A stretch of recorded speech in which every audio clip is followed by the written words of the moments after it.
Hi, my name is John with WTI, and I got this splitter slash surge protector, and so far it is working awesome. Now, there's a few reasons why I really like this one. First of all, it's a surge protector, so I'm always a little bit nervous when you're plugging in kind of expensive things that you could have them damaged. So it is a surge protector, and you know the surge protector is working because of the little green light.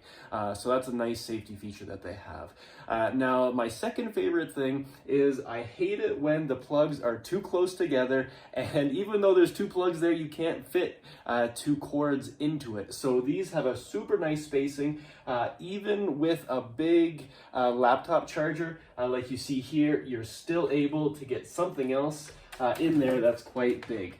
So you're able to really use all of the 5 outlets, which is amazing. I also like how it has some USB outlets and a USB-C.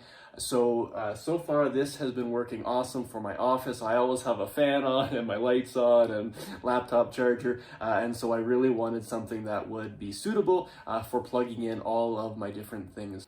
It fits nicely on the wall, there's no gaps, it looks great, and so I highly recommend this surge protector slash splitter. Again, I'm John with WTI, and that's my point of view.